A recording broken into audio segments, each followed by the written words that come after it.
Well, the end of the year is upon us, and I thought, what would be a kind of a fun way to end 2025, but with a blend that kind of pays homage to this year if you follow the Chinese Zodiac anyway, and that is, well, Year of the Snake by Kopp Tobaccos. And I will say that as far as a blend goes, it sounds pretty crazy. Now, I believe this was a special release, and it's a rather cool tin, but I've never had this brand before, never had any of their stuff. I, by the way, was born in the Year of the Snake, back in good old 1989, so there you go. And 2025 apparently was Year of the Snake. Didn't know that until I bought the tin, so that's kind of fun. But as we go into the Year of the Horse, I think we can pay tribute by trying this blend out today. If you have had this blend before or any of their other stuff, and whether you think it's good or bad, leave a comment below and let me know your thoughts. Again, I love reading your guys' comments. I always love the feedback and input and just hearing what you guys are smoking. So with that, now I have not opened this up yet, and on the tin, let's see, I have the name of it, anything else, not really. These metal tins are kind of cool. There's been a few other blends that I've had with this type of metal tin, and in here we have a little card. It says Year of the Snake, and then it says grapefruit, cherry, and lychee. Which this is Black Cavendish in Virginia. So, I mean, the topping they put in here to have grapefruit, cherry, and I'm thinking I'm saying this right, lychee or lychee. That sounds kind of wild. The idea of a fruitier blend is pretty neat. I'm definitely down to try it. I mean, I've been smoking so many of these cherries over the year. This is definitely a change of pace. I mean, grapefruit as a topping? Sure, we'll go with it. It comes in this plastic bag, and it's got a little seal here. I'll go ahead and tear this open. And it'll be interesting to see what the aroma is like. It's very floral, fruity, very fruity. Man, almost like, almost artificially so. Which, I mean, again, they're putting a topping on this, right, to get all these flavors, these aromas in here. It smells nice. I'm not gonna knock it. And actually, you know, with a lot of these tobaccos that are tinned like this, that come in this plastic container, plastic bag and this metal container, I find that they tend to be dry. This one is actually a good moisture level. So props for them for doing that. Packaging, I guess, worked well, which, by the way, if you didn't notice, I changed my camera up because I wanted you guys to see the artwork behind me. That won't be up too long because, again, we are getting out of the Christmas time of year, and I'm not going to have good old Santa Claus on my wall all of winter. Not that there's anything wrong with that. I think the artwork turned out quite well, but I'm going to change that up again. So, pretty cool either way. Anyway, back to the tobacco. Let me dump this out. This is some good smelling stuff. And I'm going to try not to make a complete mess here. Like I said, I've never tried any of this brand's tobacco before. They have a lot of exotic blends, though. You read some of their tins, and the toppings that they have are wild. I'll just put it that way. The toppings and aroma and flavor notes that they say on there are very different.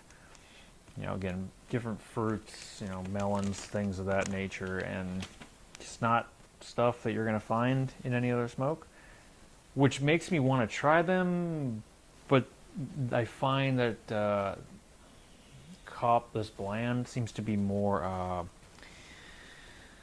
of a contentious set of blends. There's a lot of mixed reviews, so I feel like it's one of those tobacco companies or blends, at least, that's you either really like it or think it's the worst thing ever made. Which again is just all the more reason why I'm gonna try it. Man, it's the tin note. I know I said it's fruity, but it's almost creamy, um, like um, like one of those creamy, fruity lifesavers. Not the traditional ones, but you know the ones that are like creamy. I don't know how else to describe it. Kind of reminds me of that. All right, well let me pack my pipe up. Today, the pipe I'm going to be smoking in is my Dracula Peterson pipe, which I haven't smoked out of this one in a while, but I thought the red went well with the tin, so why not? So let me go ahead and pack this up, and you can see the tobacco. It looks nice. It's definitely, you can see obviously the Black Cavendish in there and the Virginias. I'd say pretty clear as to what you're getting out there, but it's a good looking mix of tobacco here. Pretty evenly cut. Let's see. I'm gonna go ahead and pack some of this in my bowl, and definitely packs nicely. Not bunching up on me here. And again, it feels good on my fingers here. It's just the right amount of humidity. So I'm going to give it props for that for sure. Let's see how it lights up though and smokes, because at the end of the day, I mean, that's what we're here for, is the smoke.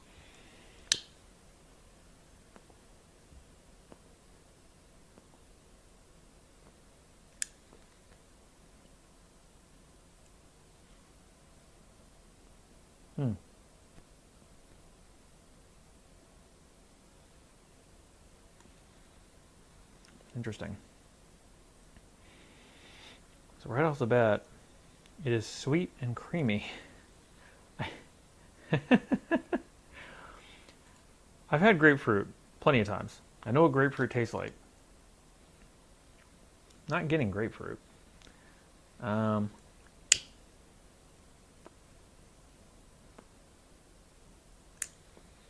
hmm.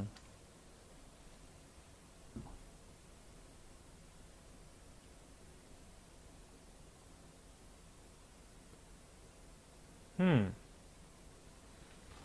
Hmm. Okay. So, you know what? I wonder what that lychee thing is. I wonder if that's what's giving it that creamy element. It's interesting.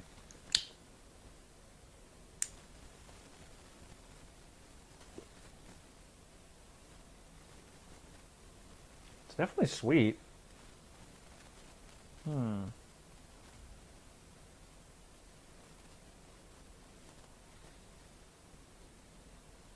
I guess I'm more of a ruby red grapefruit kind of guy. Not that I seek out grapefruit. It's not one of my favorite fruits by any means.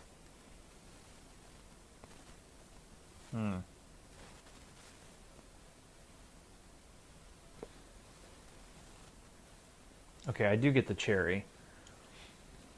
Yeah, I definitely get the cherry on this.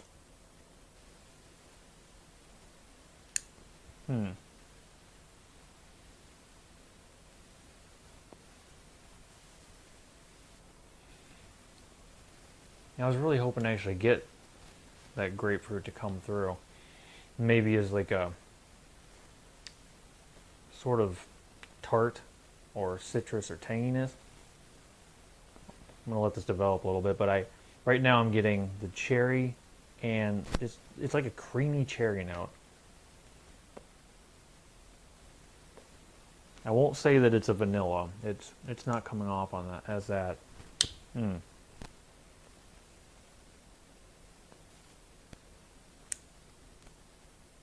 Hmm. Oh, wait a minute.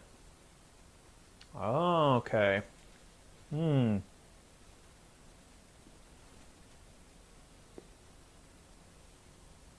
Interesting. Yeah, the more I'm warming up my bowl now,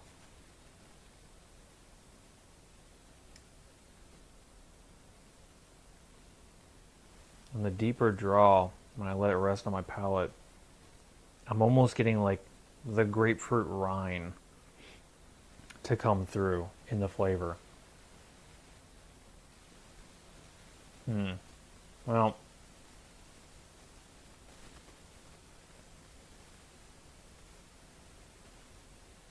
yeah, it's like a little bit of a tart bitterness right on the back end of the smoke. So it's like a creamy cherry. It's definitely a sweet cherry. And then you get this tart, citrusy rind note, like the skin or the peel of the grapefruit. Which, I mean, outside of tobacco, the rind would be very tart, or bitter, rather. So it's not bitter. Hmm. It actually plays rather nicely. But what about the actual aroma? So, eh,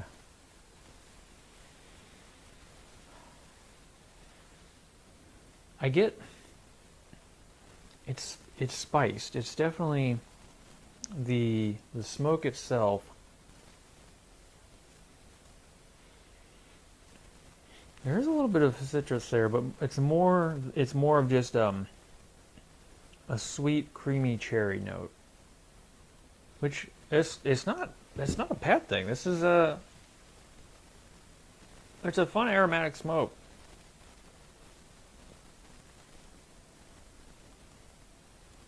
Hmm.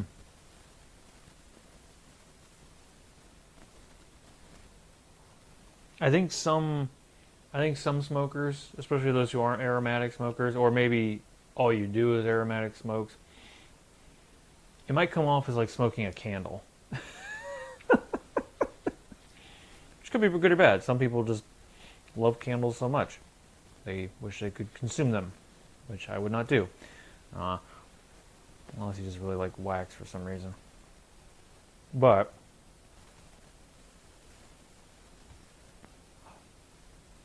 there's nothing. I won't say there's anything negative about this.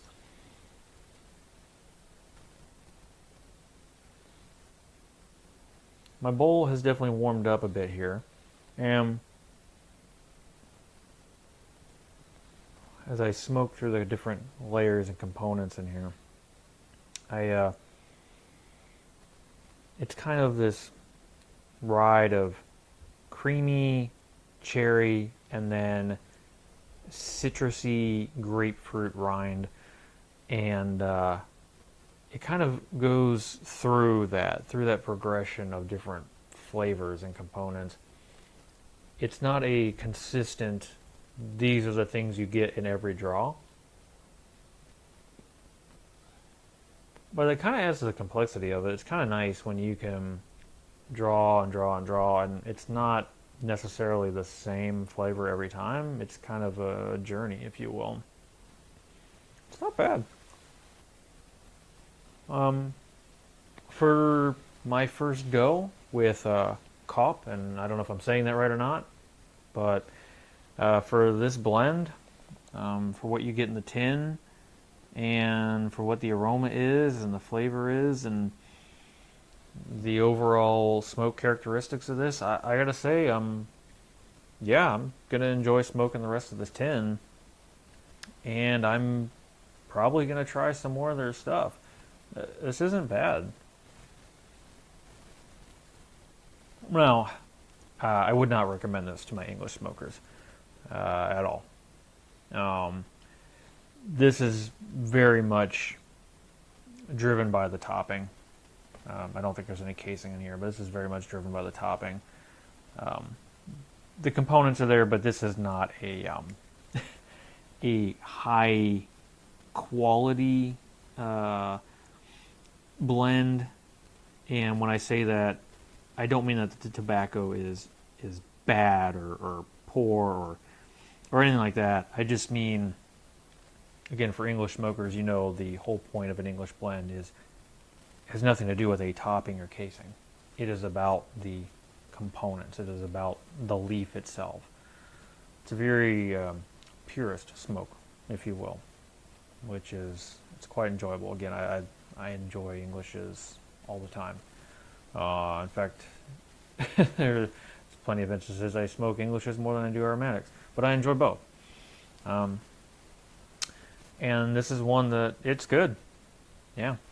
And I'm not just saying that because I was born in the year of the dragon. I'm not biased whatsoever, I swear. So yeah, no, that's nice. Now I'm not getting as far as the burn on this. The you know, it was easy to pack. Is it a slow burn, fast burn? Well,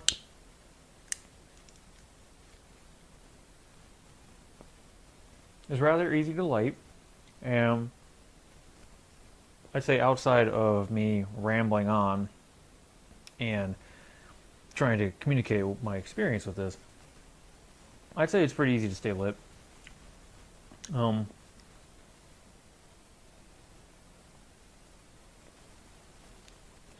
And yeah, you will get some cherry flavor, and you will get the citrus notes. The aroma is definitely, it's more subdued. It's not going to cast or carry. You're not going to fill a room with this and have everyone getting to enjoy it as much as you will as the pipe smoker. But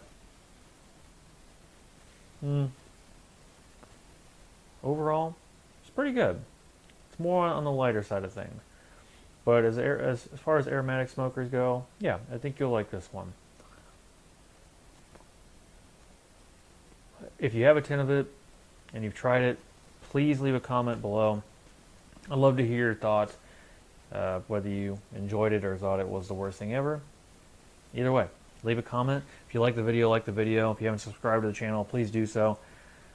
And yeah, I'm gonna have to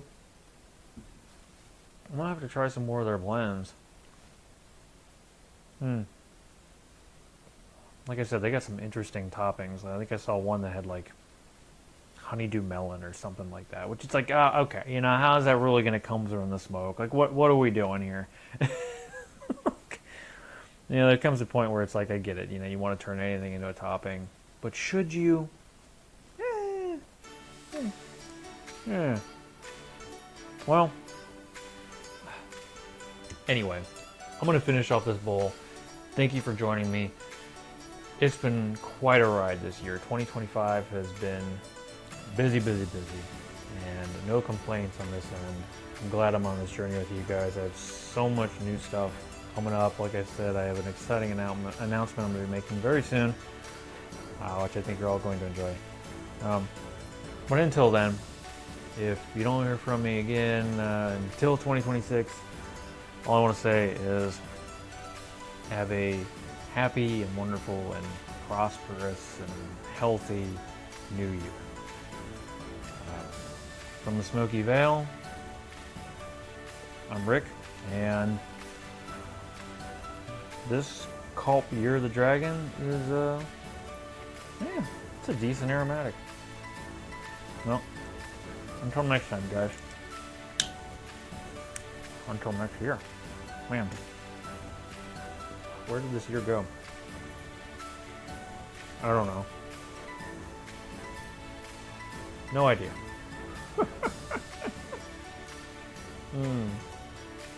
Oh man. It's definitely a sweet smoke.